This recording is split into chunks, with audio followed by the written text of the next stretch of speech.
పితా పుత్ర పవిత్ర ఆత్మనామమున ఆమేన్. ప్రియ స్నేహితులారా, మీ అందరికీ దేవుని యొక్క ఆశీస్సులను తెలియజేస్తూ ఈనాడు తల్లి శ్రీ సభ దివ్యబలి పూజ పట్టణాల ధ్యానాంశానికి మళ్ళందరినీ కూడా ప్రేమతో ఆహ్వానిస్తూ ఉంది.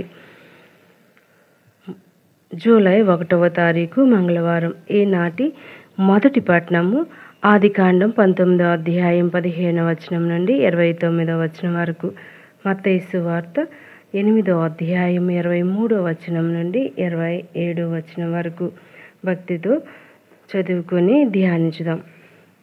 అంతట యేసు పడవనెక్కగా ఆయన శిష్యులు ఆయనను వెంబడించిరి. హఠాత్తుగా గాలివాన క్రమ్మి పడవను ముంచెత్తునంతటి అలలు ఆ సముద్రంలో చెలరేగెను. ప్రభు ఆ సమయమున నిద్రించుచుండెను. శిష్యులు అప్పుడు ఆయనను మేల్కొల్పిరి. ప్రభు, మేము నశించుచున్నాము, రక్షింపుము అని ప్రార్థింపగా యేసు వారితో, ఓ అల్ప విశ్వాసులారా, మీరు భయపడెదరేలా అని పలికి లేచి గాలిని సముద్రమును గద్దించెను. వెంటనే ప్రశాంతత కూరెను. గాలి సముద్రం అంతయు ఈయనకు ఆజ్ఞకు లోబడినవి. ఈయన ఎంతటి మహానుభావుడు అని వారు ఆశ్చర్యపడిరి.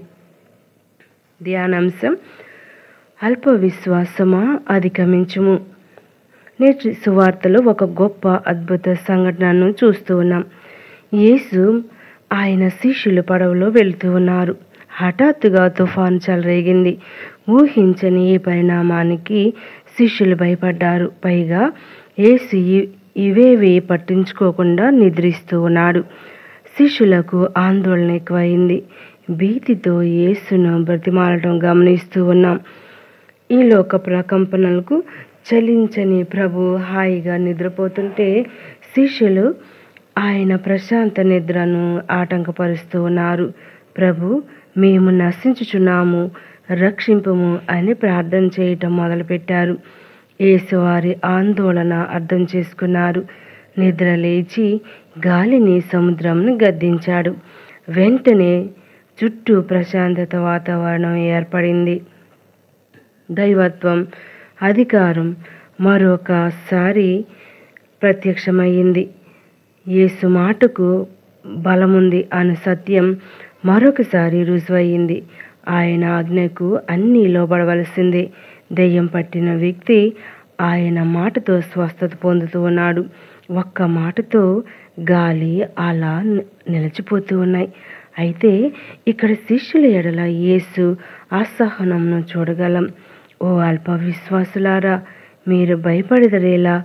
యేసు శిష్యుల అల్ప విశ్వాసమునకు చురకలు అంటించారు. ప్రభువు మనతో ఉంటే సమస్తము చక్కగా ఉంటుంది. విశ్వసిద్దాం, అల్ప విశ్వాసమును అధిగమిద్దాం. దేవుడు మనలను దీవించుగాక. కొన్నిసార్లు మనం మేలు కోరేవారు మనలను హెచ్చరిస్తారు మరియు మనకు సూచనలు, సలహాలు ఇస్తారు. మనకు ఇచ్చిన సలహాలను పాటిస్తే మన జీవితం ప్రమాదాల గురి కాకుండా సాఫీగా సాగుతుంది. ఈనాటి మొదటి పట్టణంలో దేవదూతలు లోతు కుటుంబాన్ని రానున్న ఉపద్రవం నుండి రక్షించాలి అని అనుకున్నారు. దేవదూతల మాటలు తూచ తప్పకుండా పాటించిన లోతు ఆయన కుమార్తెలు కలిగిన ఉపద్రవం నుండి రక్షింపబడ్డారు. కానీ లోతు భార్య దేవదూతల సూచనలను పాటించకపోవడం వల్ల ఆమె ఉప్పు కంబంగా మారిపోయింది. కాబట్టి మనం దేవుని ఆజ్ఞలను పాటించినచో మన జీవితాలు ఎన్నో ఉపద్రవాల నుండి, ఎన్నో సమస్యల నుండి రక్షింపబడతాయి. మనం దేవుని ఆజ్ఞలను పాటించకపోతే లోతు భార్య మాదిరిగా మనం కూడా ఒక ఉప్పు శిలగా మారవలసి వస్తుంది. ఈనాటి సువార్త పట్టణంలో యేసు ప్రభువులో రెండు స్వభావాలు మనకు స్పష్టంగా కనిపిస్తూ ఉన్నాయి. మానవ స్వభావంలో యేసు అలసి ఆదమరచి నిద్రపోతున్నట్లు మనకు తెలుస్తుంది. సముద్రంలో చెలరేగిన గాలి, తుఫాను కూడా ఆయన నిద్రను భంగపరచలేకపోయాయి. సముద్రంలో చెలరేగిన తుఫాను శిష్యులను మరణ భయానికి గురి చేసింది. శిష్యులు తమకు ఈ సంద్రంలో ఇది చివరి రోజేమోనని భావించి చివరికి ప్రశాంతంగా నిద్రపోతూ యేసును మమ్ము రక్షింపుము అని ప్రాణభిక్ష ప్రసాదించమని ప్రార్థించారు. అప్పుడే ప్రభు మానవ స్వభావం నుండి తన రెండవ స్వభావమైన దైవ స్వభావాన్ని ప్రదర్శించారు. గాలిని తుఫాను గద్దించి శిష్యులకు తాను సాధారణమైన వ్యక్తిని కాదు అని నిరూపించుకున్నాడు. శిష్యులలో విశ్వాసాన్ని నింపసాగాడు. ప్రభు మన విశ్వాసాన్ని పెంపొందించమని అనుదినము ప్రార్థించుదాం.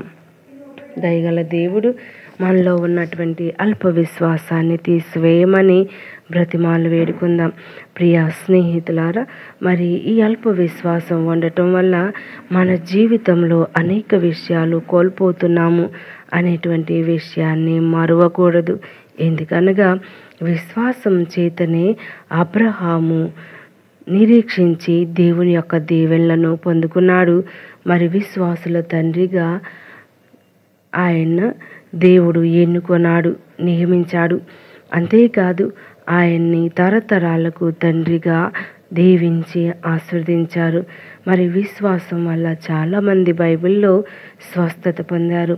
విశ్వాసం ద్వారా అనేక అద్భుత కార్యాలు జరుగుతూ ఉన్నాయి. మన విశ్వాసమే మనల్ని రక్షిస్తుంది. అంతేకాని ప్రభువు నన్ను కాపాడట్లేదు, ప్రభువు నన్ను పట్టించుకోవట్లేదు, ప్రభు నన్ను వదిలేశారు అనటంలో నిజం లేదని గమనించాలి. ఎంతైతే విశ్వాసం, కనీసం ఆవగించంత విశ్వాసం కలిగి ఉండమని ప్రభు మనల్ని పదే పదే ప్రాధేయపడుతూ ఉన్నారు. ఈనాడు అటువంటి గొప్ప విశ్వాసాన్ని దయచేయమని వేడుకుందాం. కళ్ళు మూసుకొని ప్రార్థన చేద్దాం. దయగలిగిన తండ్రి, కృప కలిగిన మా దేవ, ఈనాడు ఈ యొక్క వాక్యాన్ని మాకు బోధిస్తున్నందుకు వేలాది వందనాలు, స్తుతులు, స్తోత్రాలు చెల్లించున్నాం నాయన. మరి అనేక గొప్ప గొప్ప కార్యాలు మా జీవితంలో చేస్తూ ఉన్నప్పటికీ కూడా మీ ఎడల అల్ప విశ్వాసాన్ని ప్రదర్శిస్తూ ఉన్నాం నాయన. మాలో ఉన్నటువంటి దుర్గుణాలను తీసివేయండి, మా కుటుంబాలను దీవించండి. మరి డిఎస్సి పరీక్షలు రాస్తున్న వారిని, మరి జీవిత పయనంలో కష్ట సుఖాలు ఎదుర్కొంటున్న వారిని దీవించండి, విద్యార్థులను దీవించండి, పెద్దవారిని దీవించండి. అనారోగ్యంతో ఉన్న వారికి మంచి ఆరోగ్యం దయచేయమని ఈ ప్రార్థన మనాథుడైన యేసుక్రీస్తు ద్వారా అడిగి వేడుకొంచున్నాము తండ్రి. ఆమెన్. పిత, పుత్ర, పవిత్ర ఆత్మనామమున ఆమెన్.